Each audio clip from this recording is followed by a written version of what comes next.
Chers frères et sœurs, la méditation que je vous propose aujourd'hui porte sur Jean 10, 1 à 10, l'évangile du 4e dimanche de Pâques, traditionnellement appelé dimanche du bon pasteur.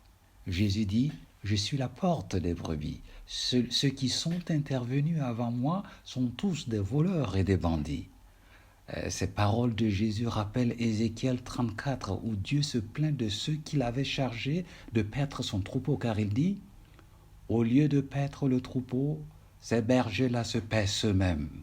Ils exploitent la laine et le lait des brebis mais se moquent de leur bien-être. » Et devant ce constat désastreux, Dieu prend une grave décision. Il dit « Voici que j'aurai soin moi-même de mon troupeau. Je m'en occuperai, je m'occuperai de mes brebis. » Et dans cet évangile, Jésus se présente comme le bon pasteur. Il sous-entend par là que la prophétie d'Ézéchiel se réalise.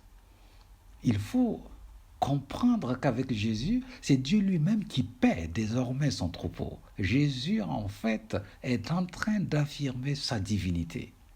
En disant « Je suis la porte des brebis », il se définit comme la seule porte d'accès à la vie éternelle.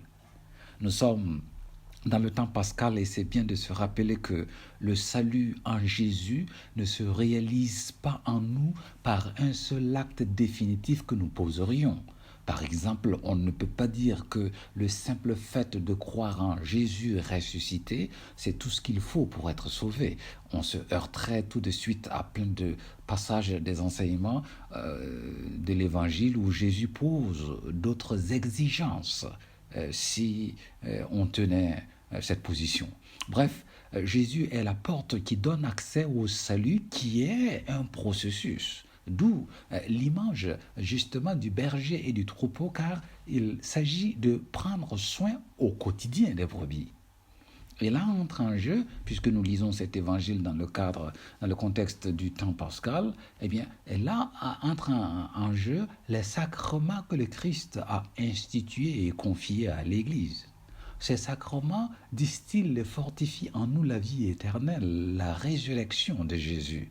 Croire en Jésus signifie le suivre dans ses propositions de pâturage, comme une brebis suit le berger pour s'alimenter et se constituer physiquement au quotidien. Nous avons vu qu'en Ézéchiel 34, Dieu annonce qu'il viendrait lui-même paître son troupeau et que Jésus, en se présentant comme berger, affirme sa divinité. Cela signifie que Jésus est irremplaçable comme berger et donc que les bergers d'aujourd'hui ne sont bergers que par participation. Un des éléments peut-être importants à rappeler est que Jésus ne se présente pas comme un monarque absolu. C'est sa joie de nous associer à son œuvre de salut. Par exemple, il est clair que sans lui, notre salut n'est pas possible. Mais il se plaît à nous associer à ce salut. Il nous demande d'y participer et il en tient compte comme d'un mérite. C'est généreux de sa part. Notre participation est simplement notre ouverture et notre collaboration à sa grâce. Où est le rapport avec l'évangile d'aujourd'hui ? Dans cette logique d'associer l'homme à son œuvre de salut, il choisit certaines personnes pour participer à la gestion du troupeau.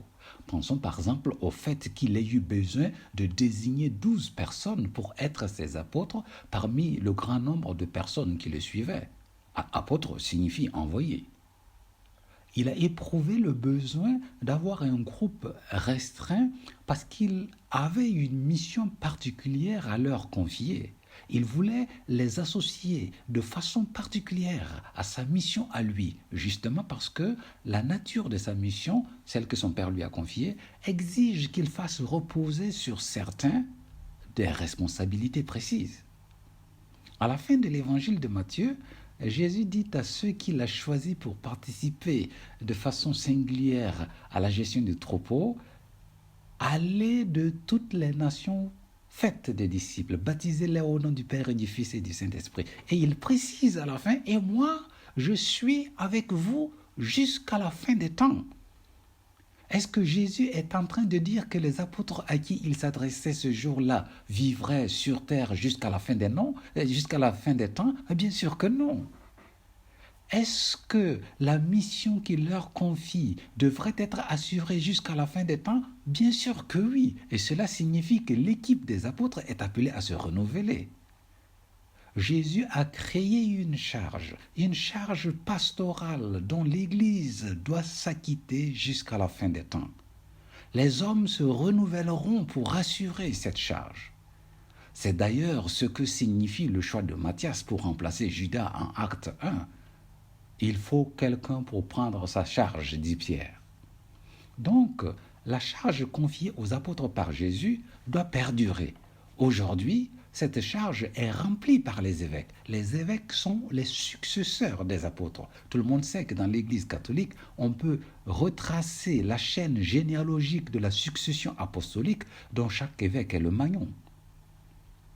Mais parmi les 12 qui sont déjà spécialement choisis, il y a un encore qui est spécialement choisi pour guider tout le monde et être symbole de l'unité. Pierre. Pierre reçoit une charge particulière. Tu es Pierre et sur cette pierre je bâtirai mon église, lui dit Jésus en Matthieu 16. À la fin de l'évangile de Jean, Jésus dit à Pierre devant d'autres apôtres, sois le berger de mes brebis.